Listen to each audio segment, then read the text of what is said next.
poetas y economistas, filósofos e inventores, sindicalistas y empresarios, constructores y docentes, y muchos más.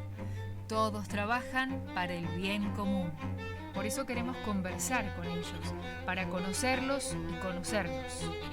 Entrevista en Aula 1, martes 19 horas, Radio Universidad Tecnológica Nacional, 93.5.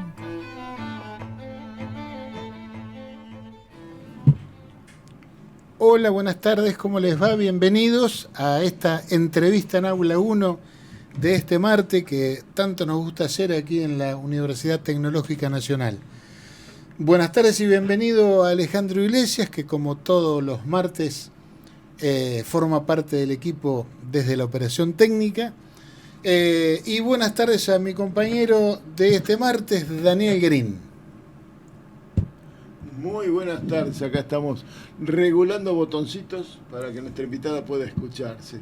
¿Cómo les va a tantos martes sin estar acá? Qué alegría volver por acá. Y qué linda invitada tenemos hoy. Me apasionó charlar con ella, yo esperaba encontrar una señora, me encontré con una joven muy pujante, y no es que una señora esté mal, pero que era una investigadora hecha y derecha, y es una investigadora haciéndose. Me encantó, con mucha pasión por lo que hace y lo que habla. Bueno, y entonces aprovechamos a presentarla. Hoy nos visita y por supuesto le damos las gracias y la bienvenida a Azul Gilaber. Ella es licenciada en Oceanografía, tiene solamente 31 años, de manera que para nosotros es un placer compartir con una generación que viene tan lejos de la nuestra cronológicamente. Ella también es docente de las carreras de Tecnicatura y Licenciatura en Oceanografía, aquí del Departamento de Geografía y Turismo de la Universidad del Sur, y es doctoranda, y ahora le vamos a pedir que nos cuente, que nos dé un poco de detalles, en el IADO, en el Instituto Argentino de Oceanografía. Ya el tema de la tesis nosotros no alcanzamos a entender bien de qué se trata, y es nada menos que acoplamiento entre virus, bacterias y fitoplancton en la plataforma patagónica argentina y su efecto en el ciclo de carbono. Pues es un título de una ópera larga, algo por el estilo. Es una ópera rock. Hablando en serio, Azul, bienvenida y muchas gracias por venir. Bueno, muchas gracias por la invitación. Bueno, Daniel, a ver si vos querés romper. Para comenzar un poquito, estuvimos charlando antes, pero yo me desasné, por llamarlo elegantemente, ¿sí? Que no era más como yo imaginaba, como había sido el estudio de oceanografía. Vos sos licenciada en oceanografía y tu carrera de grado fue oceanografía, no hubo una carrera previa de pregrado, como era cuando yo ingresé a la universidad. Claro, el océano existía hacía poquito. Hacía poco, estaba caliente la tierra, sí. Claro, no, en la universidad, yo debo haber sido el segundo año que se abrió la carrera de la licenciatura en oceanografía, que empecé a estudiar, y el título es licenciado en oceanografía, pero dentro... Con una rama en algún lado. Claro, dentro de la carrera uno tiene un ciclo común y después puedes elegir alguna orientación, que puede ser biología marina, física marina, química marina o geología marina. Después el título es licenciado en oceanografía, pero bueno, tenemos distintas orientaciones que dependen de distintos departamentos de la universidad. Y vos, evidentemente, por el título de la tesis, elegiste biología. Yo hice biología marina de orientación, sí. Y en ese cursado de materias, hay materias que cursas, que los biólogos marinos del IADO cursan con los alumnos del IADO, partiendo con los alumnos de la universidad. Compartimos del sur, con muchos departamentos, sobre todo en los primeros años compartimos más las partes física y matemática con ingenieros. Tenemos compartimos muchas materias con ingeniería civil.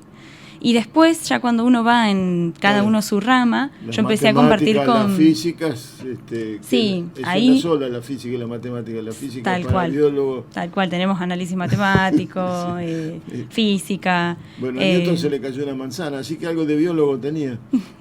Y después, bueno, después sí compartimos con biólogos y hay algunas materias que son propias de oceanografía, que son del Departamento de Geografía y Turismo. Por ejemplo, está Mareas, que es propio, está Olas, Mareas, que es más de física. Claro, propio del mar. A ver, yo soñando en que nos esté escuchando algún joven Uh-huh. que esté pronto a decidir su vocación.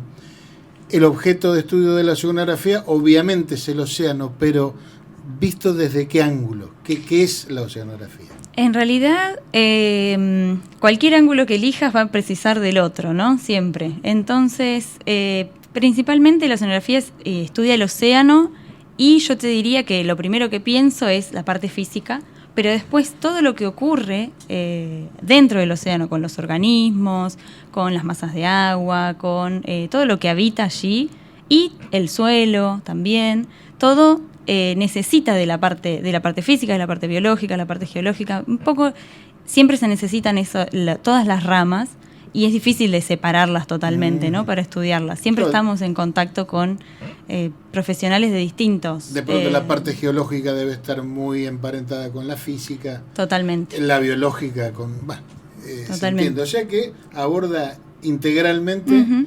El océano, ese misterio para nosotros, para cualquiera que es el océano. Y esa pasión que es el océano, digamos. Sí, sí. He estado con gente adulta que no había conocido el mar o que lo había visto o lo que lo estaba viendo. Ver a alguien, a un adulto, ver el mar por primera vez es conmovedor. Es algo, no sé si les habrá pasado, pero es conmovedor. Hay personas, sí, hay personas que viven muy lejos del mar y no tienen oportunidad de ir a la playa o ir al mar. Nosotros vivimos cerca y hay quienes no visitan el mar, pero de todos modos a nosotros nos resulta más simple que alguien nacido en Córdoba, en Tucumán, que el océano le queda muy lejos. Pero ver a alguien por primera vez viendo el mar es algo conmovedor. ¿Eso te pasó a vos, Azul? ¿Te conmoviste, si te acordás, la primera vez que viste el mar? No me acuerdo la primera vez, pero sí me acuerdo la primera vez que yo dije, yo quiero estudiar algo ahí, que fue cuando era muy chica. Mi mamá me llevó a un congreso, mi mamá es química, y me llevó a un congreso en Puerto Madryn. Ajá. Y vi ballenas, y a partir de ahí todos mis muñecos eran una ballena, una foca, un delfín, todos mis peluches quería que sean del mar, y yo ahí creo que fue la primera vez que yo dije, bueno, yo creo que quiero esto. Después cuando me fui haciendo más grande, uno por ahí va cambiando, va pensando distintas cosas, claro. Pero siempre esa era la primera posibilidad.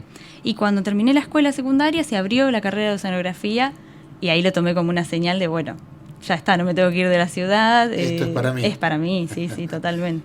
Sí, Azuli, leyendo el tema de la tesis, se desprende que hay una interrelación en todos los agentes biológicos. Bueno, quisiera que nos cuentes un poco eso. Sí, el grupo de trabajo nuestro es de biogeoquímica marina en el Instituto Argentino de Oceanografía. Y distintos, hay más becarios y hay distintos investigadores que estudian distintas partes de este ciclo de carbono, que es en lo que nos centramos nosotros en investigar.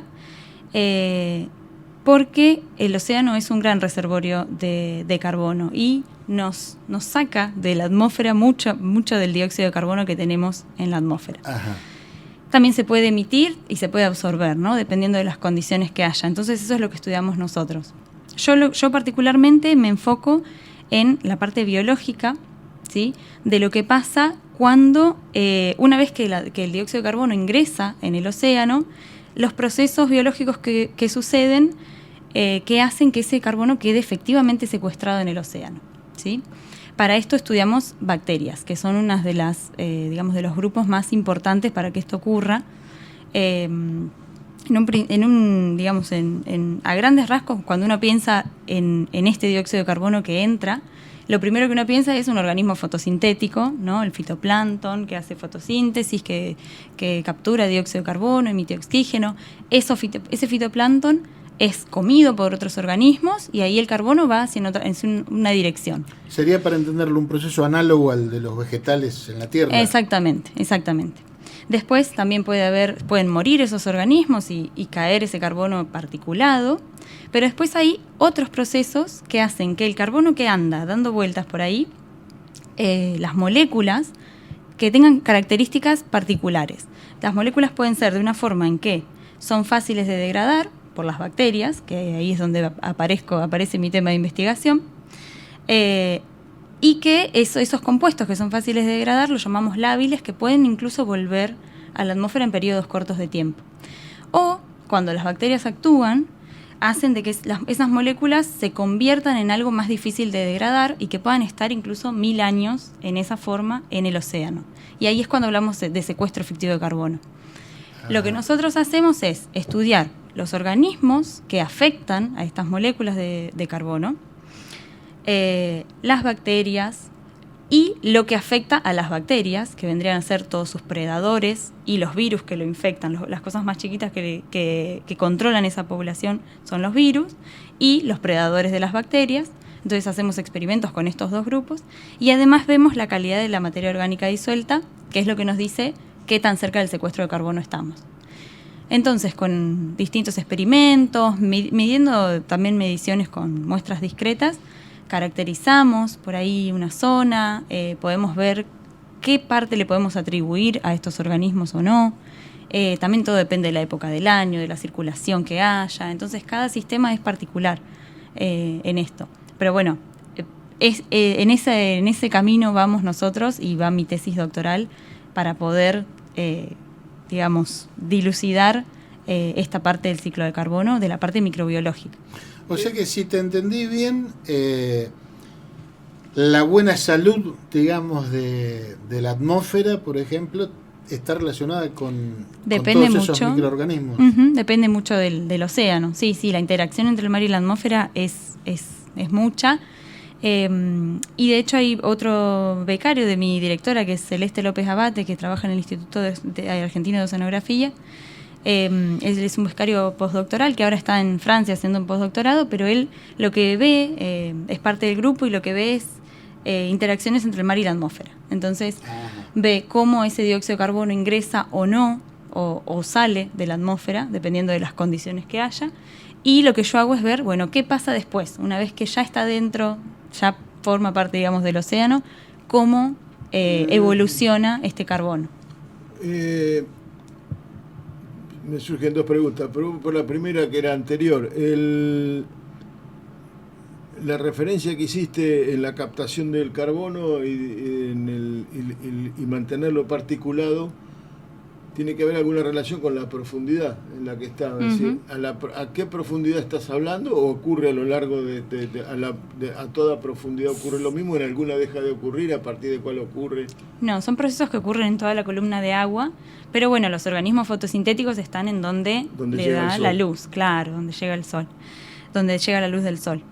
Lo que yo hablaba de particulado son también organismos que mueren, son cuando un organismo se alimenta de otro, quedan rastros también, y todo eso va descendiendo en la columna de agua y es lo que llamamos nieve marina, que forma parte también de ese reservorio de carbono. En el sedimento marino está. Que va descendiendo y va sufriendo distintos procesos por estas bacterias, se va degradando, hasta que termina en ahora secuestrar. Hemos tenido en el mar argentino acceso a profundidades realmente significativas en el FOL 2, ¿no? El FOL Corchú. El FOL Corchú. No era 2, era Chu. No sé si estuvo a 3.000 metros, 4.000 metros la columna de agua, me parece. Sí, debemos haber... Profundidades imposibles de imaginar cuando hace pocos años atrás. Sí, nosotros en las campañas hemos llegado, a más de 4.000 metros, sí. Y allí el proceso ocurre de una manera distinta. No llega la luz del sol a semejante profundidad, pero la vida sí llega y entonces el carbono está presente. Exactamente. Y siguen pasando. La estrellita culona famosa es parte de carbono. Tal cual. Es un ser vivo. Sí, los procesos de degradación siguen ocurriendo. Así que nosotros también tomamos muestras en profundidad. Y después también puede generarse resuspensión de materia. Todo depende de las condiciones físicas, ¿no? De las corrientes. Y la segunda, es decir, el dióxido de carbono al que hace referencia es un gas altamente vinculado a las variaciones climáticas, a las glaciaciones, avances, retrocesos glaciarios. a lo largo de la historia geológica. Bueno, acá estuvimos, no recuerdo el nombre del doctor, ¿te acuerdas? Que entrevistamos aquí a un científico. Sí, pero no recuerdo el no, nombre. no me sale el nombre, le voy a pedir perdón, después voy a tener que buscarlo. Pero allí la vinculación del dióxido de carbono a mí me sorprendió, no lo creí tan lineal y tan directo. Y entonces tu tesis doctoral está íntimamente relacionado con el cambio climático, el estudio del cambio climático. Sí, totalmente. Sí, es un gas de efecto invernadero que está totalmente linkeado con los cambios que estamos, digamos, sufriendo, el cambio climático. Y por eso Azul, están... Te interrumpo justamente por eso. Supongo que es un proceso como todos los que inventó Tata Dios cuando nos inventó, o no sé quién, pero bueno, es un proceso que tiene un equilibrio natural, pero ese equilibrio de alguna manera la acción del hombre lo ha venido rompiendo. ¿Cuáles te parecen que son los peores factores del rompimiento de ese equilibrio? Desde el punto de vista humano, ¿no? De lo que hace el hombre. Sí, como vos decís, son cambios que cíclicamente, seguramente en el planeta ocurren, pero también están agravados por una acción antrópica del uso de hidrocarburos, de distintas emisiones que hacemos de gases de efecto invernadero. Pero bueno, eso creo que estamos yendo en un camino que es ya irreversible de alguna forma, que podemos tratar de mitigar o tratar de hacer el menor daño posible, o tratar de remediar con algunas otras técnicas, digamos, para poder remediar esa emisión de gases que estamos realizando. Claro, nunca vamos a llegar a la emisión cero. Y es difícil, como... Sí. Claro. Está dentro del equilibrio de la Tierra, está el gas existe, ¿no? No sé, glaciaciones devónicas existieron y el hombre no estaba muy vinculado a aquellas, ¿no? Claro. Pero, es decir, y sí el gas de invernadero. Entonces, hay un punto donde buscar ese equilibrio y conocer ese equilibrio se transforma en fundamental. La naturaleza genera, y lo que vos estás estudiando, 4.000 metros de profundidad, ¿se ven efectos entrópicos a 4.000 metros de profundidad? Sí, totalmente. Bueno, no sé si vieron las imágenes del Smith Ocean Institute cuando estuvimos en esas campañas donde podíamos ver con las cámaras.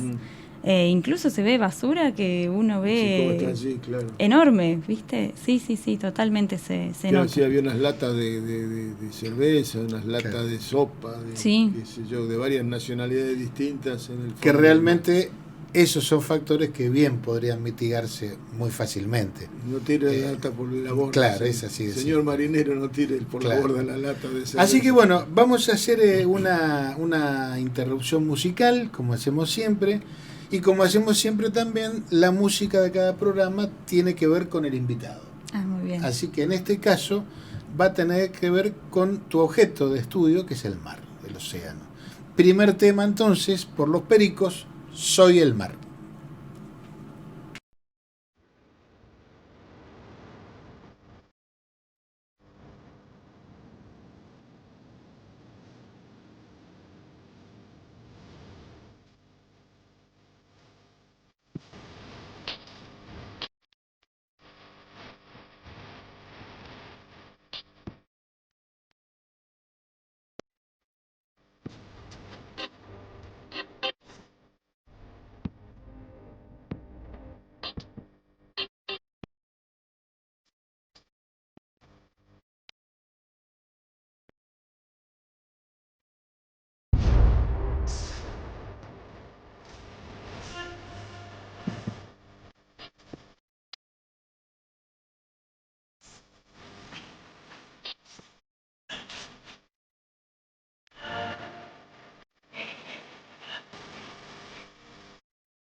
Bueno, y después de haber escuchado a Los Pericos, extrañamente para nuestros usos, vamos a seguir charlando con Azul Gilabert. Azul.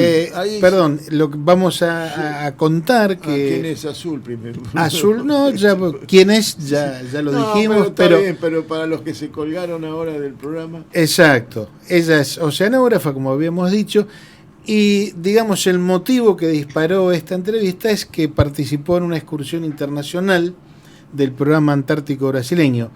Creo que fuiste la única argentina en esa expedición. Contanos un poco. Sí, la única extranjera directamente, sí. Estaba participando con un grupo de investigación de la Universidad de San Pablo. Entonces éramos dentro de ese grupo, digamos, de investigación del Instituto Oceanográfico de San Pablo. Pero bueno, era extranjera, así que era la única persona que... Y una infidencia, ¿y cómo dieron con vos? ¿Cómo fue ese proceso? En realidad, bueno, mi jefa, que es Celeste López Abate, que trabaja en el Instituto Argentino de Oceanografía, también trabajamos con ella en colaboración con una investigadora de Brasil que trabaja en el Instituto Oceanográfico. Y ellos son los que tienen un proyecto que se llama Silicarbon Clim, que participa en el programa antártico brasilero. En un principio fue una colaboración de qué podemos hacer, qué podemos hacer nosotros que ustedes no, o qué pueden hacer ustedes que nosotros no. Y empezamos a acoplarnos en el trabajo, porque ellos estudian nutrientes, estudian también el ciclo de carbono, estudian esta interacción entre el mar y la atmósfera del dióxido de carbono. Y nosotros propusimos hacer experimentos que tienen que ver con organismos que controlan, digamos, direccionan el destino del carbono después de que es asimilado fotosintéticamente. O sea, esto que nos estabas comentando antes, claro. Ese proceso, bien. Bueno, empezó así la colaboración y después muy generosamente me invitaron a ir presencialmente a hacerlos, porque en realidad nosotros primero les enseñamos a hacer los experimentos, cómo era el protocolo, cómo lo hacíamos nosotros, qué podíamos hacer acá, con qué instrumentos contábamos acá también para distintas mediciones de materia orgánica disuelta, que hacemos en la universidad. También usamos también citrometría de flujo, que ellos allá no usaban. Entonces, esa colaboración se fue dando y la verdad que después me invitaron directamente a ir, ya que yo ya tenía experiencia haciendo los experimentos y en campañas también, y enseñarle también a los alumnos de esta otra investigadora para que colaboremos y hagamos entre todos estos experimentos y ellos también lo puedan hacer también allá. Sí, un ejemplo de sinergia, ¿no? Qué bárbaro. Sin competencias. Y la Antártida. ¿Estuviste en la Antártida cuánto tiempo? ¿La campaña duró? Toda la campaña duró casi 3 meses, pero en realidad en Antártida, en la estación en Antártida, yo estuve 1 mes y 1 semana, 1 mes y 2 semanas más o menos. Qué maravilla. Sí, hermoso. Y la campaña, digamos que incluye un momento en la navegación, también se va trabajando, digamos. Claro, se van tomando muestras, no sé. Sí, el Operantar empieza en octubre, todos los años, y en octubre salen desde Río de Janeiro con 2 buques. El Maximiano, que es un buque oceanográfico de investigación que tiene adentro distintos laboratorios que se pueden ir acondicionando para distintas cosas. Ajá. Ya sea geológicas, biológicas, físicas, hay distintas. La verdad que es un barco muy completo y muy lindo. Y tienen otro barco que es el Ari Rongel, que es el que lleva más que nada carga, ¿sí? De comida, de distintos insumos, que llevan hacia la Antártida y también para el barco, para el Maximiano. Uh-huh. Desde Río de Janeiro salen en octubre y tardan más o menos 1 mes en una campaña oceanográfica que llega hasta Punta Arenas o Ushuaia, depende del año. Ajá. Y ahí van tomando muestras, van haciendo con, no sé si alguna vez vieron rosetas oceanográficas que tienen adosadas botellas. Esas botellas se pueden bajar, se baja todo el instrumento, que puede llegar a 4.000, 5.000 metros de profundidad. Y esas botellas bajan abiertas. Y cuando uno va viendo, tienes muchos sensores, y uno va viendo los perfiles, la temperatura, el oxígeno, la fluorescencia, y se va decidiendo en el momento en dónde queremos sacar la muestra, ¿sí?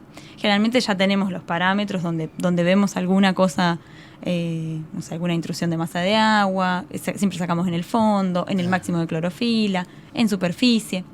Y ahí nosotros le mandamos la señal para que se cierre esa botella y sigue subiendo. A medida que va subiendo, vamos cerrando las distintas botellas, dependiendo para lo que necesitemos, y llega a cubierta. Una vez que llega a cubierta, empezamos a hacer filtraciones, fijaciones, dependiendo de la muestra que querramos sacar de agua. Y así se va haciendo durante todo este trayecto de Río hasta Ushuaia o Punta Arenas. Y una vez que llegan ahí, esa sería una de las fases. Hay como 8 fases del operantar. La toma de muestras, si hacen un perfil de la columna de agua a distintas alturas. Exactamente. ¿Eso se hace con el buque en movimiento o se hace con la sonda parado el buque y se baja la sonda? No, tenés que frenar el buque y bajar. Porque suena una maniobra lenta, o por lo menos prolongada en el tiempo. Sí, baja 1 metro. Del cable, claro. 1 metro por segundo más o menos, es la rápido. velocidad. Pero bueno, cuando son 4.000 metros, bajar y después subir es un tiempo. Y después todo el tiempo que te lleva a filtrar ese agua, porque llegan muchos litros. Claro. Ahí llegan, pero ya lo tenés, ya el buque sigue navegando. Claro, exactamente. Una vez que ya sube, el buque puede continuar hacia el siguiente punto. Claro, sí, eso explica la demora que insume el viaje, digamos. Sí, no totalmente. Es que van navegando permanentemente. Los elementos de laboratorio, una pregunta que nunca se me ocurrió recién ahora. ¿Qué cosa? Los elementos de laboratorio en el buque. Microscopio, qué sé yo. Uh-huh. En un laboratorio acá en la universidad o en el guiado, tu escritorio está quieto. Claro. Arriba del buque alguna vez está quieto, pero no. Exactamente. Imagino que mirar en el microscopio o preparar la muestra tiene complicaciones. Uh-huh. Hay protocolos particulares que aprendieron y desarrollaron. Y se aprende en la práctica, me parece. Se aprende en la práctica. Todo tiene que estar. De pegarle con el ojo al microscopio, supongo. Sí, todo tiene que estar bien trincado. No dejamos nada suelto cuando estamos filtrando, por ejemplo. Si tenemos una probeta, cualquier cosa va siempre adentro de otra cosa que está atada. Fijado. Todo tiene que estar fijo. Sí. Pero bueno, a veces hay momentos donde se mueve bastante y uno sigue. Trincado no es una palabra que en el laboratorio normalmente se use. Claro. Es una palabra más náutica. Una palabra náutica Claro, es como atar. Trinquete, claro. Exactamente. Azul, y ahí ahora ya entramos en la parte más anecdótica, si querés, pero ¿cómo es vivir? Estuviste un mes en definitiva en la Antártida. Uh-huh. ¿Cómo es vivir un mes en la Antártida? En algo tan inhóspito, tan frío. Contá. Sí, es impactante. Realmente, bueno, ya todo el viaje para mí fue, desde el inicio, fue como, porque pasaron por acá, por Bahía Blanca, con un avión, que es un C-105, y me pasaron a buscar en avión y de acá fuimos a Punta Arenas. Y desde Punta Arenas estuvimos esperando una ventana de buen tiempo para pasar el pasaje de Drake en avión, que eso tardó como una semana. Qué buen tiempo ahí es. Tenés que esperar siempre el buen tiempo y donde hay buen tiempo sucede todo. Exacto. Es como, bueno, siempre dicen, la Antártida es el lugar donde todo puede acontecer, inclusive nada. Inclusive es tener que estar esperando sentado a que haya buen tiempo para que pueda acontecer algo. Así que ya desde ahí, ya para mí era todo distinto, porque nunca me habían llevado en un avión así de carga. Cuando llegamos a la Antártida nos subieron nosotros llegamos a la pista de aterrizaje, está en la base chilena, y de ahí nos suben a Larí Ronchel, que es el avión también de carga, para llegar a la estación brasilera. Ya ahí ya se veía el paisaje, todo blanco, pingüinos, todo lo que yo estaba esperando ver. Pero la verdad que fue para mí elevado a la 10, porque realmente fue impactante llegar allá, ver las hieleras. La estación Antártida en la brasilera está al lado de una hielera que tiene 400 metros de altura. ¿Qué es una hielera? Es una acumulación de hielo de mucho tiempo, ¿sí? Entonces se ve como una pared blanca y azul, porque a medida que se va quedando, si se va aplastando más, se va haciendo de colores de tonos más azules. Como si fuera el glaciar Perito Moreno, pero tal cual, un glaciar 30 veces más alto. Tal cual. Y ya ver eso para mí fue totalmente impactante, totalmente impactante. Sí. Algo a lo que nuestro ojo no está acostumbrado, por supuesto. Sí, totalmente. Y después también el paisaje cambia mucho. Por ahí vas un día y es un paisaje y al otro día cambió el tiempo. Ajá. Y el paisaje cambió, ya no hay, o se derritió el hielo que había, o la cascada que estaba ahí ya no está, no sé, el hielo que estaba ahí ya no está, o ahora hay hielo en un lugar en donde no había. Y otra cosa que me impactó mucho fue el sonido, los ruidos. Porque Cruje hielo. cruje. Y yo el primer día dije, me parece que viene una tormenta, hay truenos. Y me dijeron, no, se están cayendo cachos de hielo, pero era tan fuerte que yo pensé, sí, se sentía tal cual como un trueno. Pero era tan fuerte y yo no veía nada cayéndose, Claro. que no me imaginé que era algo en algún otro lado por ahí atrás que se estaba cayendo y estaba haciendo ese ruido. La verdad que es muy, muy... Yo siempre cuento que cuando conocí el Perito Moreno, el glaciar, me impactó más el ruido que la vista, porque parece un organismo vivo. Pareciera que sí, está en constante movimiento. Totalmente. Está vivo y se mueve a una velocidad que no podemos ver, pero está Claro, vivo. Pero está claro. vivo. Es como pretender ver un caracol deslizarse y no... Es linda forma de verlo. Claro, pero es una gigantesca babosa que se mueve en el valle. En la Antártida misma, en la base, hacen estudio de costa, tienen costa allí en la base, la base brasilera, no conozco. Tienen no sé dónde costa, está sí. Tienen costa y hacen análisis de la costa y ya tu trabajo como oceanógrafo fue en la playa, en la Antártida. Sí, se hacen trabajos en tierra también, se hacen trabajos en costa y en más, no digo mar abierto, pero es porque es una bahía en realidad, pero sí, dentro de la bahía.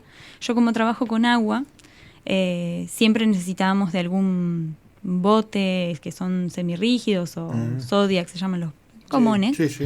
Siempre necesitamos uno de esos para poder salir a muestrear.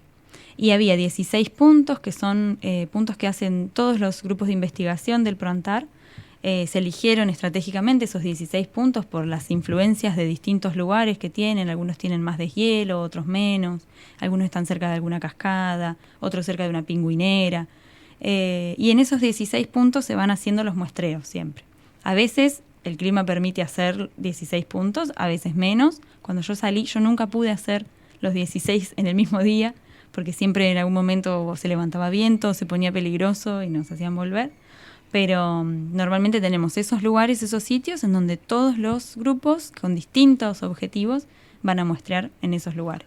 ¿No suena a algo muy confiable el salir con un semirrígido en el mar Antártico? Es difícil, pero se puede.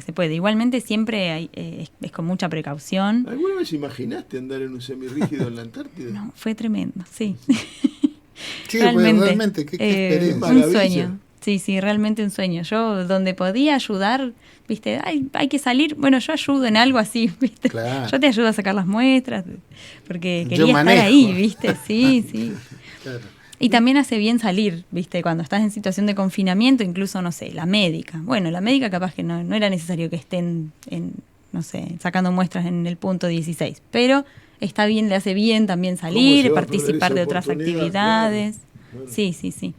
Eso también es muy importante para estar bien. El grupo tiene que estar también tranquilo, tiene que estar bien de la cabeza también. Tu experiencia en la Antártida, de tu periodo antártico, ¿ya se publicó algún trabajo? ¿Se publicó algún paper? Algo? No, todavía no. ¿Están en eso?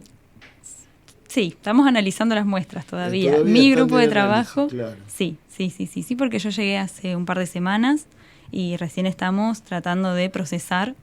Y ya se está preparando también la siguiente campaña, o sea, en Sao Paulo, en el laboratorio, incluso yo todavía no había llegado y ya estaban planificando cómo acondicionar las botellas para la siguiente operantar. Entonces, es como muchas cosas que suceden en el mismo momento.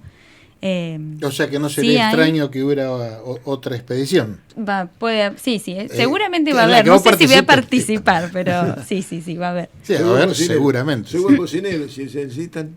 ¿Y tenés idea, Azul, desde la ciencia argentina, porque esto, bueno, es organizado por el Brasil, desde la ciencia argentina al respecto, qué se está haciendo? Sí, sí, en nuestras bases se está muestreando también. De hecho, yo estuve también en contacto con una de las chicas que yo conocía del Servicio de Hidrografía Naval, Ajá. que estaban muestreando allá, microplásticos. Bueno, cada uno tenía su línea de investigación. No hay nadie con una línea de investigación similar a la nuestra, pero sí hay distintas líneas de investigación también muy interesantes. Y nosotros tenemos también muchas bases. Claro. Vamos a aclarar que la base donde vos estuviste residiendo no es militar, es una base puramente científica. Se llama, en realidad ellos no le dicen base, justamente para no linkearlo solo a lo militar, sino que le dicen estación antártica. Pero sí es, digamos, sostenida por militares. Sí. Opera Son, la fuerza. Claro. naval, exactamente, de la Marina de Brasil. Que a nivel Son operacional. 17 personas que son el grupo base, que se eligen un año antes, un año y medio antes, quién va a ir, quién va a pasar la invernada, digamos, quién va a estar durante 13 meses ahí. Y ellos, cada uno cumple un rol. Son muy pocos, porque en realidad 17 personas Sí. para estar un año Sí. y mantener un lugar tan grande, porque la base también es grande y pasan muchas cosas. No, grande y complejo, sí. Y sí. complejo, sí, sí, sí, cada uno tiene varias tareas ahí, que bueno, mientras que es el verano y están los investigadores y hay gente que circula, quizás hay cosas que nos repartimos, porque también hay que hacer tareas de limpieza, todos colaboramos en mantener la base. Ayudantes de cocina, siempre te toca, algún día te toca ayudar en alguna de las tareas. Pero bueno, ahora yo fui de las últimas personas, yo y otra chica, Laura, fuimos las últimas que estuvimos ahí y nos despedimos y los dejamos ahí a pasar el invierno. Así que fue una despedida muy emotiva. Bueno, Me nos vemos. imagino. Sí, Sí, totalmente. Pero bueno, son militares todos los que se quedan. Está. Bueno, los invito a escuchar el segundo tema de la tarde y en este caso se va a tratar de Soledad y el mar por Natalia Lafourcade y los Macorinos.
Era Natalia Lafourcade y los macorinos haciendo La soledad y el mar. Y hablando de Antártida, soledad y mar creo que son dos conceptos que van, ¿no? Mucho, mucho. Bueno, recién fuera de micrófono comentábamos y quisiera desarrollarlo un poco ahora. Toda la investigación científica en general, y en particular lo que vos haces, Azul, tiene un correlato también productivo, económico. Entonces quisiera que, no sé si se puede hacer brevemente, pero lo más resumidamente posible, cómo interviene, digamos, el estudio científico a que vos te dedicas con, en general, el desarrollo económico del país. Sí, bueno, todo tiene que ver con todo, ¿no? En general, bueno, todos los que estudiamos el mar, lo que buscamos es una buena salud de nuestra naturaleza, ¿sí? Y eso también tiene que ver con que no se modifiquen ciertas cosas que en muchos casos, como quien dice, nos da de comer. Por ejemplo, nosotros tenemos en nuestra plataforma patagónica, tenemos una zona que es muy rica en recursos pesqueros. No sé si vieron alguna vez una foto satelital que se sacó en algún momento de todos los barcos pesqueros que están en el límite de la zona económica exclusiva. Sí. Claro. En el límite de la zona económica exclusiva de Argentina hay todos buques extranjeros tratando de obtener recursos pesqueros en esa zona. Bueno, nosotros en esa zona en particular tenemos mucha riqueza de nutrientes por la corriente de Malvinas. La corriente de Malvinas, que viene del sur, se forma en la circumpolar antártica, en la Antártida, se forman masas de agua profundas y va en dirección hacia el norte. Esa corriente es densa, es muy fría, ¿sí? Que capturó en su origen dióxido de carbono también, por ser muy fría, y no puedes terminar de subir a la plataforma. Nosotros tenemos como un escalón en la plataforma, donde viene el talud, ¿sí? Y después viene la cuenca oceánica. Como esa masa de agua es muy densa y muy fría, no termina de subir, solo en ciertos lugares, en donde hay cañones submarinos, en donde hay cierta geomorfología, puede llegar a subir, pero lo que hace es correr en dirección hacia el norte y ir haciendo que se levanten partículas del fondo y ese agua que está más rica en nutrientes empiece a ascender, y entonces en el mar, en donde se junta la luz con los nutrientes, se forman muchos recursos pesqueros, al fin y al cabo, porque se forman muchos organismos fotosintéticos, esos sirven de alimento para otros organismos y hacen que organismos más grandes estén ahí, y justamente nuestros recursos pesqueros en esas zonas. Nosotros muchas de las campañas que hemos hecho las hacemos en el límite de la zona económica exclusiva, porque es justamente un lugar muy productivo. ¿Y qué más o menos sería a la altura de Río Gallegos, una cosa así? En realidad está en toda en distintas, latitudinalmente, digamos, está paralelo a la costa. Ajá. ¿Sí? Entonces, en toda esa zona, en distintos periodos digamos, de la primavera, se forman como esos blooms, ¿sí? Que generalmente primero se forman en el norte por una cuestión de temperatura. Ajá. Y van progresando latitudinalmente hacia el sur. Nosotros creo que la mayoría de los estudios que hemos hecho están relacionados con esta zona. ¿Por qué? Porque es una zona muy productiva, es una zona que es estratégica para nosotros como país y que es muy importante proteger. Y para proteger hay que conocer. Entonces, lo que nosotros hacemos, los muestreos que nosotros hacemos, también es para conocer el lugar y también ver cómo se puede cuidar. ¿Sí? Claro. ¿El talud coincide con las 200 millas marinas? En realidad el talud, sí, no coincide con la zona económica exclusiva. En realidad en algunas zonas se mete un poquito para adentro, no es todo exactamente igual en todas las latitudes. Las 200 millas son desde la costa hacia adentro y el talud nos va a marcar la profundidad. Exactamente. Sería la zona de pastoreo de las especies marinas. Exactamente. Que tienen interés económico, interés comercial. Tal cual. Merluzas, etcétera. Sí, hay pesca de muchos, hay muchos barcos poteros que pescan calamar. Lo que refería el calamar, en el cual lo pescan con luces de noche, por eso la imagen satelital es exactamente una avenida que atraviesa el Atlántico de norte a sur de luces. Sí, de arriba se ve casi como Buenos Aires de grande, sí, una ciudad flotante. hablaste del programa brasilero de investigación en el que formaste parte, la toma de muestras a lo largo, y no fue en mar argentino la toma de muestras. En realidad siempre se hace por fuera. Sí, porque el estudio de investigación es brasilero, tendría que haber sido un convenio con Argentina para En tomar realidad muestras. sí, había un permiso para tomar muestras en Argentina, y había en una cierta parte un militar argentino que hace de observador a bordo, se llama. Entonces él controla que todas las actividades que se están realizando a bordo sean las que están declaradas y las que tienen un permiso para hacerse. E incluso muchas veces se lleva los datos también. Entonces también Argentina se queda con la parte física de los datos de los sensores.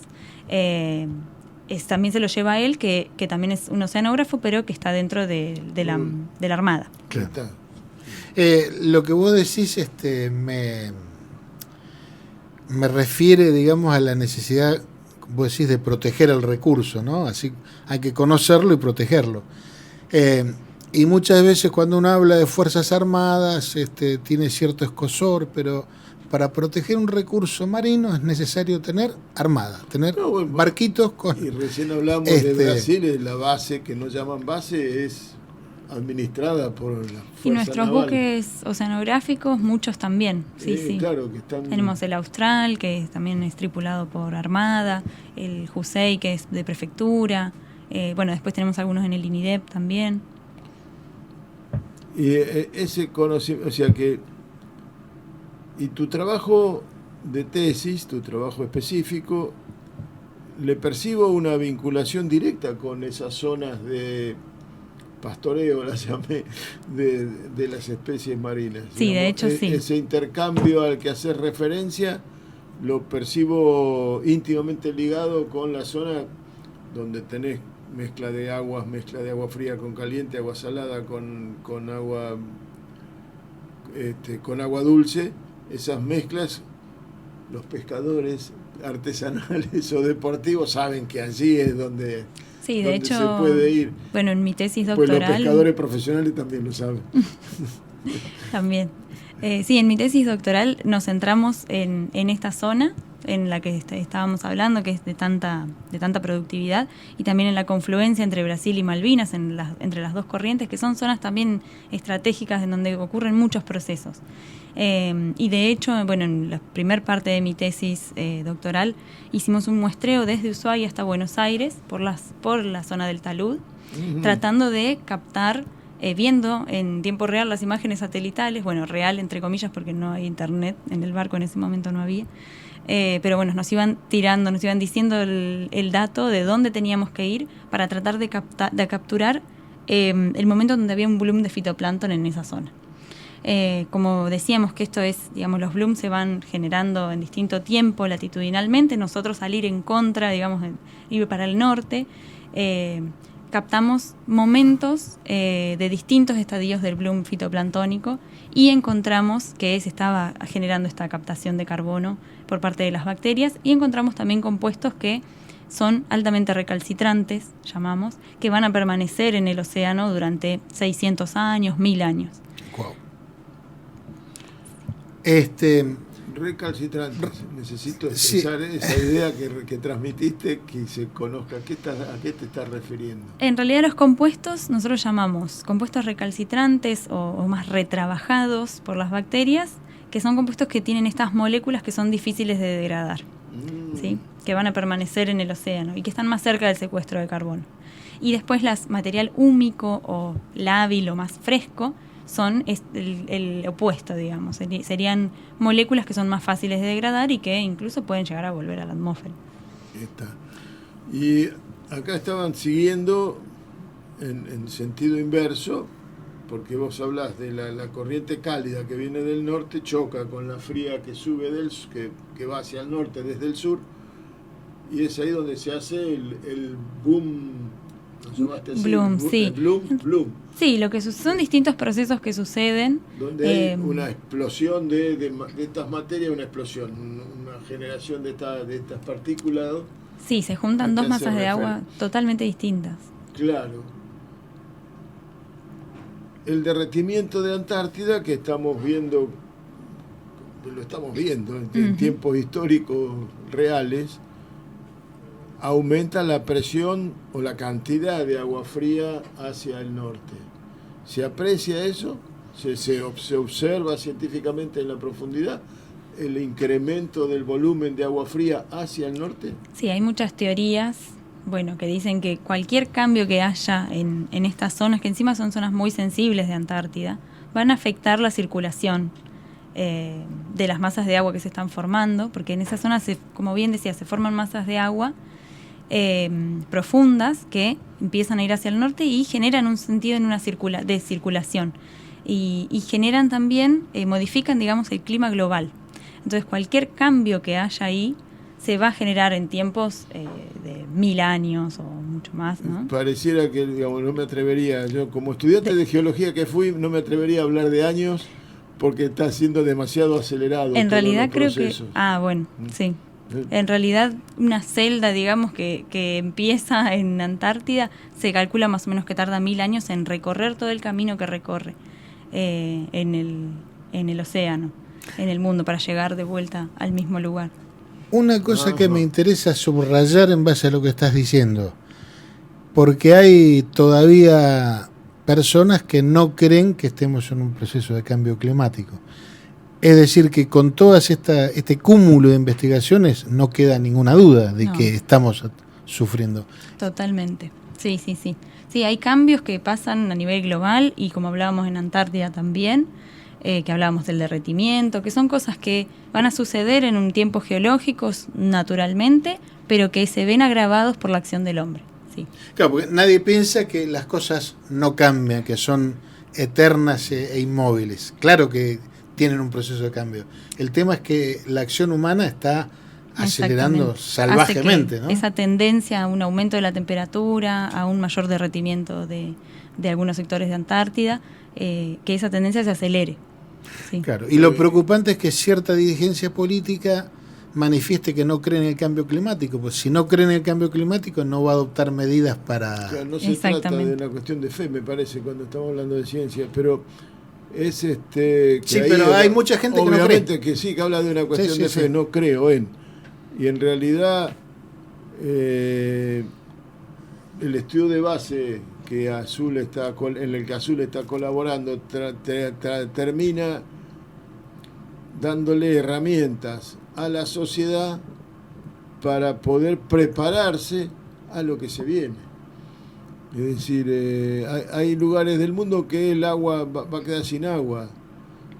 Acá nos planteamos en Pehuenco que sube la marea y entonces destruye bueno, tenés que acomodarte a eso. Uh-huh.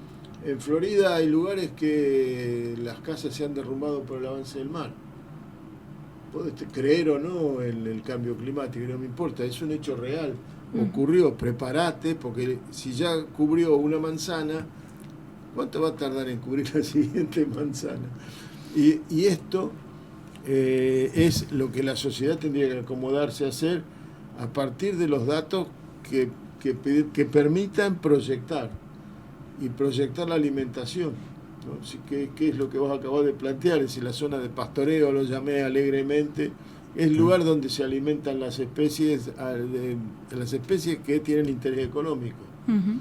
El interés económico es porque las comemos. Yo diría entonces, Azul, 2 palabras acerca entonces de la relación entre tu actividad y la actividad de la comunidad científica con el pueblo, con la gente, con la persona que banca la universidad pública, el CONICET. Bueno, 2 palabras para decir lo que hacemos sirve para esto. Sí, en realidad lo que nosotros tratamos de hacer, creo que en todas las ramas que estudian el mar, es tratar de cuidar nuestros recursos, cuidar nuestra naturaleza, para poder seguir habitando este mundo. Básicamente sería eso.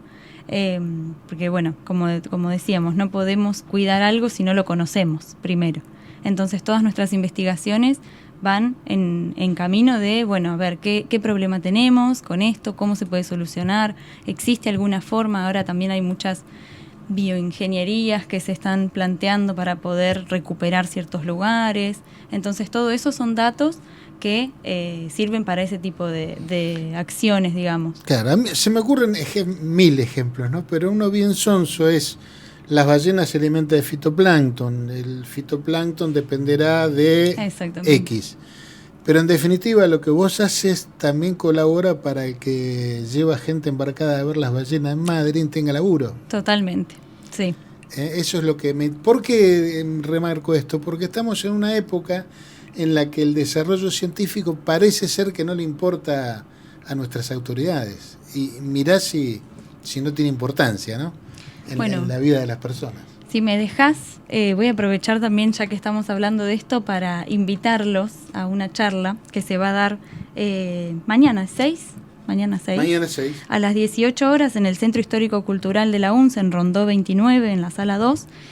Vamos a contar con la grata presencia es el presidente del programa internacional que es el Ocean Negative Carbon Emission, que es para tratar de mitigar todos los efectos que nosotros estamos generando con nuestra acción antrópica y para promover la gobernanza sobre los océanos y las acciones que se pueden tomar gubernamentales para poder ayudar en este sentido.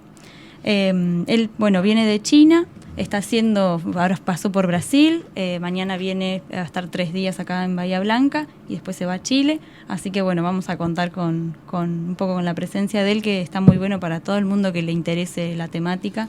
Claro, porque eso obviamente requiere la acción intermedia de todos los países, ¿no? Porque no sería razonable pensar que un país puede alterar esta dinámica del océano y del clima en general, del medio ambiente, ¿no? ¿Viene de China? Sí. Bueno, porque la mayoría de esas lucecitas que se venden son chinos. Sí. Así que habría que avisarles. Bueno, Azul, hemos llegado al final del programa. La verdad que me resultó sumamente interesante escucharte, más allá de lo anecdótico tuyo, de la Antártida, que me parece algo maravilloso, pero me parece sumamente interesante linkear el desarrollo científico, la investigación, con la economía en general, ¿no? Uh-huh. Así que muchísimas gracias por la visita. Mi compañero tiene algo. No, que tengo que hacer el descargo. Elvio Palma es el científico con el que estuvimos charlando. Sí, Elvio. Sí, fue profesor mío. Claro. Sí, imagino que sí, pero... No quedamos tan mal. No, tenía que pedirle disculpas por este olvido, este lapsus. Bien. Así que muchísimas gracias y por ahí cualquier martes de esta seguimos charlando. Bueno, muchas gracias a ustedes por la invitación, la pasé muy bien. Bueno, gracias. Azul, un gusto haberte conocido. Y a todos les decimos muchísimas gracias por la escucha. Nos escucharemos el próximo martes y nos vamos con un himno al mar de Joan Manuel Serrat, Mediterráneo. Chau.